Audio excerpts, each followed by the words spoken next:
So this is the Witch's Pyramid, and probably a lot of you will be completely familiar with it.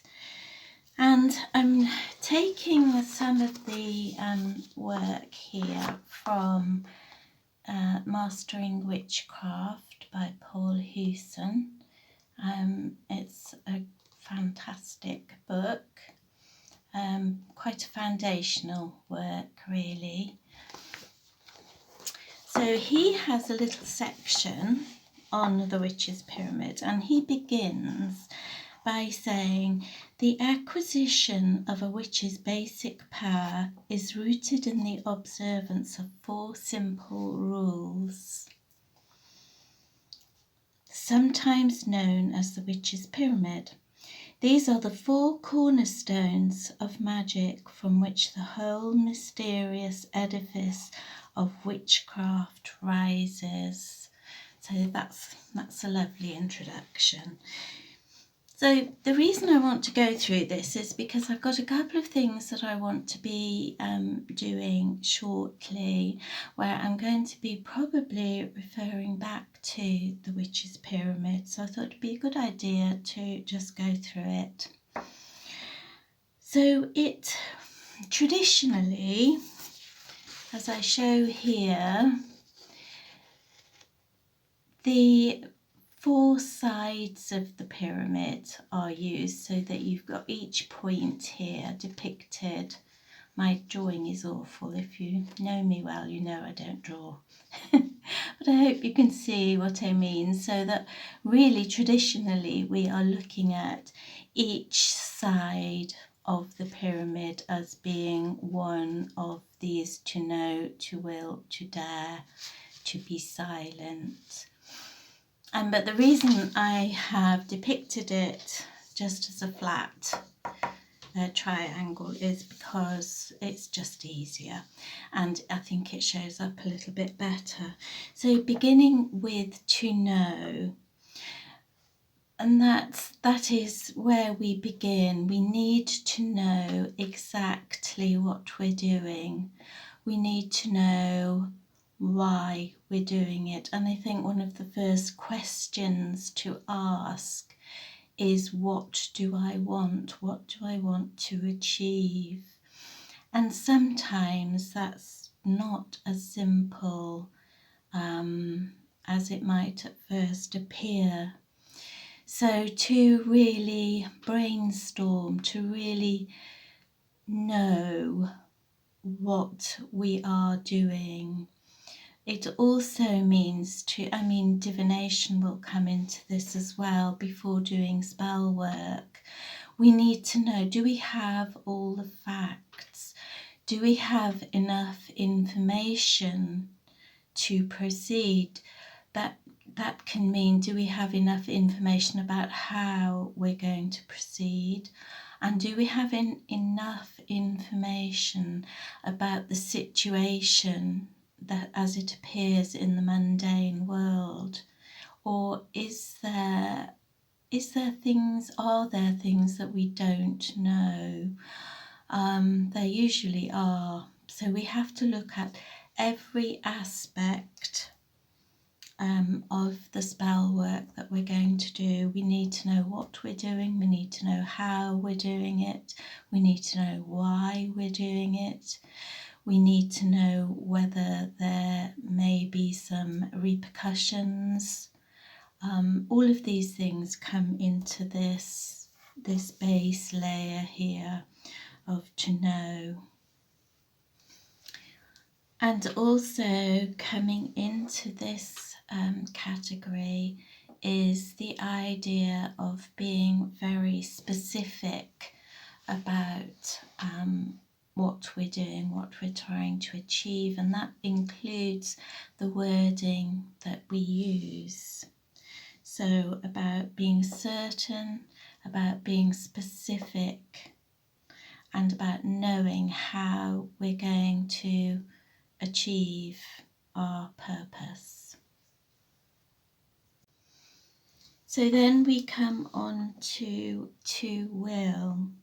So if all of this is in order, we then can proceed, and we want to use the fire of our passion and to super concentrate our energies during the spell work, to super focus on what it is we are working towards. And I think Dion Fortune, I've got lots of notes around here, I'm sorry. So yes, the Dion Fortune calls the will the power to concentrate all your available energies in that moment that you are working your magic. So it's then to know comes more under the air. So if we're looking at the elements, this would be an air element. To will is more fire. So we're talking about the fire of our passion to push this thing through. And of course they are interchangeable and they do merge into each other. They're not discrete at all because they form the whole. So going on to dare. And this is an interesting one. So if this is fire, I also think this has a great deal of fire about it, but it can also be equated to water as well. But it's a funny one. We know what we want to do. We've formulated the plan. And this is do we dare to do it? Do we dare to follow this through? Because sometimes it can take courage to do that.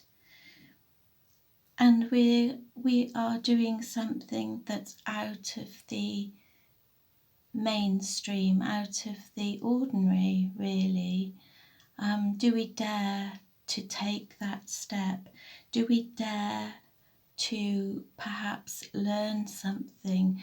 Do we dare to face the consequences of our action, to take responsibility?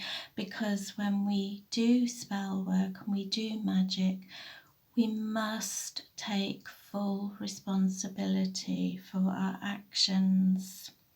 This is another reason why we need to refer back to know, so that we have as much information as possible before we proceed. Do we dare to take a risk? Can we trust ourselves? So this is a very important one, and it's a very big step in the whole process. And finally, certainly for this, for me, finally, it is to be silent. And as you can see on here, I have reminded myself to mention to go, which is sometimes also included in the Witch's Pyramid as the very top, the pinnacle. But I really think that's quite unnecessary, and to me it's already covered in all that's gone before, really. So once we have completed our work, or even during the whole process of the spell work from inception to completion, we should be silent. And there's all sorts of reasons why that should be, I think. Probably the most important for me, I think, is the fact that the ego loves to chat about things. The ego loves to show off, really. And it is mastery of the ego. When we are being silent, we're not speaking about what we have done. Sometimes as well, I have heard people say that to chat about things gives one the same sort of dopamine hit equal to actually doing the work. And sometimes if you talk about it, it may provide that dopamine hit that will actually prevent you from doing what you say you're going to do. I'm not so sure about that one. I do think it's very important to be silent, and I also think that one of the reasons for that is that the energy of the work is contained. Once you speak about it, before it's had time to do its work on the astral or in the ether, once you speak about it, then the energy is leaked, and the strength of that, the power that is in that spell or working, is dissipated. Also, you may be subject to people's judgment, and perhaps not in a good way. You may be subject to that, which again will leach energy from you and from the whole working. And one last point with this, I think it's always good to remember that magic and witchcraft, we were certainly persecuted, and who's to say that's not going to happen again? One would doubt it, and one would certainly hope not, but we don't know. And so that's another reason to honour our ancestors and to honour what they endured. It's good to be silent. So the Witch's Pyramid is really a blueprint for us to work to, including all the elements that we should be thinking about. And I think it was actually Eliphas Levi who first proposed this. So it's not particularly, it's certainly not ancient, it's not particularly old, but I think it's really useful. And here, in Mastering Witchcraft,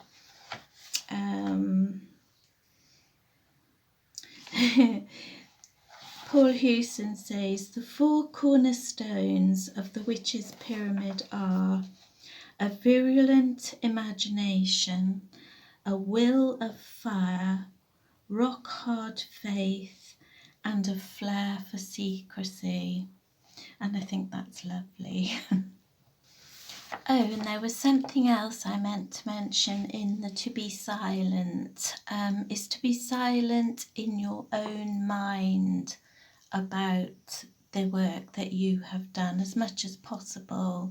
It sort of comes in with that lust for results and constantly thinking about, when am I going to see some results, what's going to happen. All of this too can potentially leak energy. So to be silent in your own mind as well is a good thing. Blessings to you all.